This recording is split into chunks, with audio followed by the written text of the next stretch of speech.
നമസ്കാരം പ്രിയ പ്രേക്ഷകർക്ക് പേജ് റോഡിലേക്ക് സ്വാഗതം. മലയാള മനസാക്ഷിയെ ഞെട്ടിക്കുന്ന രീതിയിൽ ഓരോ മണിക്കൂറിലും അല്ലെങ്കിൽ ഓരോ ഇടവേളകളിലായി മലയാള സിനിമയിലെ വമ്പൻ താരങ്ങളായിരുന്ന അല്ലെങ്കിൽ മലയാളികളുടെ മനസ്സിൽ വലിയ സ്ഥാനമാനങ്ങൾ ഉണ്ടായിരുന്ന സൂപ്പർ സ്റ്റാറുകളായിരുന്നവർ മലയാളികളുടെ മനസ്സുകളിൽ നിന്നും പടിയിറങ്ങുന്ന ഒരു സാഹചര്യമാണ് ഇപ്പോൾ സോണിയ മൽഹാർ എന്ന ജൂനിയർ ആർട്ടിസ്റ്റ് മറ്റൊരു മുൻനിര നായകനെക്കുറിച്ചുള്ള ഗൗരവമുള്ള ആരോപണവുമായാണ് മുന്നോട്ട് വന്നിരിക്കുന്നത്. 2013 തൊടുപുഴയിലായിരുന്നു ഷൂട്ട് നടന്നതെന്നും ലൊക്കേഷനിൽ വെച്ച് താൻ ശുചിമുറിയിൽ പോയി പുറത്തിറങ്ങിയ സമയം ഈ യുവനടൻ പിന്നിലൂടെ വന്ന് തന്നെ കടന്നു പിടിച്ചുവെന്നും നടി വെളിപ്പെടുത്തുന്നു. ഒരു ഫാമിൻ്റെ പശ്ചാത്തലത്തിൽ 2013 മൂവാറ്റുപുഴയിൽ നടന്ന ചിത്രീകരണമാണെന്നും ആ സിനിമയിൽ അഭിനയിച്ച മുൻനിര നായകനാണ് ഇത് ചെയ്തതെന്നും നടി ആവർത്തിച്ചു പറയുന്നു. അതുപോലെ നടി രേവതി സമ്പത്ത് സിദ്ദിഖിനെതിരെ ഉയർത്തിയ ആരോപണത്തിന്മേൽ അമ്മ ജനറൽ സെക്രട്ടറി സ്ഥാനത്തു നിന്നും രാജിവെച്ച് പുറത്തുപോയിരുന്നു.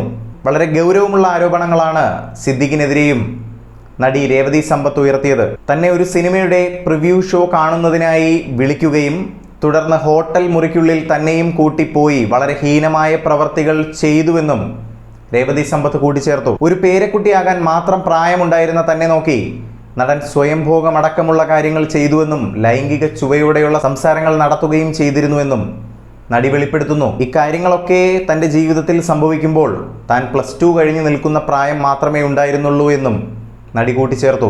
അതുപോലെ തന്നെ നടൻ റിയാസ് ഖാനെതിരെയും നടി രേവതി സമ്പത്ത് ആരോപണങ്ങൾ ഉന്നയിച്ചു.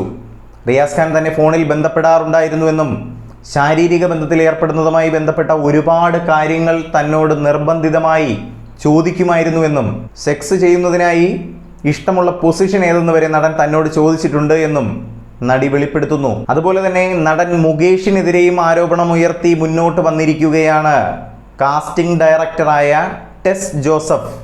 2018 ഉന്നയിച്ച ആരോപണമാണ് ഇപ്പോൾ വീണ്ടും പുറത്തു വന്നിരിക്കുന്നത്. തന്നെ പലതവണ നടൻ മുറികളിലേക്ക് വിളിച്ചിട്ടുണ്ടെന്നുള്ള വെളിപ്പെടുത്തലാണ് കാസ്റ്റിംഗ് ഡയറക്ടർ നടത്തിയിരിക്കുന്നത്. നേരത്തെ ഈ ആരോപണം ഉന്നയിച്ചപ്പോൾ ടെസ് ജോസഫ് പറഞ്ഞ പേര് മുകേഷ് കുമാർ എന്നായിരുന്നു.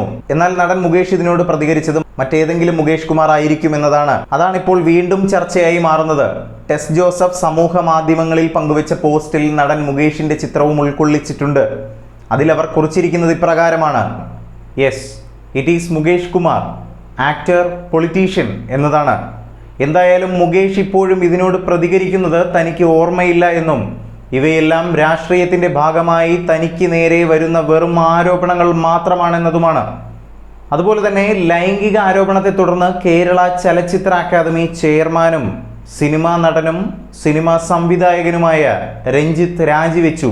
രഞ്ജിത്തിൻ്റെയും സിദ്ദിഖിൻ്റെയും രാജിയും അതുപോലെ ഇവരുടെയൊക്കെ മേലുയരുന്ന ലൈംഗിക ആരോപണങ്ങളും പിന്നാലെ പൊങ്ങി വരുന്ന കഥകളുമെല്ലാം സിനിമാ മേഖലയിൽ വലിയ കോളിളക്കം തന്നെ സൃഷ്ടിച്ചിരിക്കുകയാണ്. എന്തായാലും ഹേമ കമ്മിറ്റി റിപ്പോർട്ടും അതുപോലെ തന്നെ പിന്നാലെ ഉയർന്നു വന്നുകൊണ്ടിരിക്കുന്ന ആരോപണങ്ങളും സിനിമാ മേഖലയിൽ എന്തൊക്കെ മാറ്റങ്ങൾ ഉണ്ടാക്കുമെന്നും എന്തൊക്കെ അഴിച്ചുപണികൾ കൊണ്ടുവരുമെന്നും നമുക്ക് നേരിട്ട് തന്നെ കണ്ടു മനസ്സിലാക്കാം.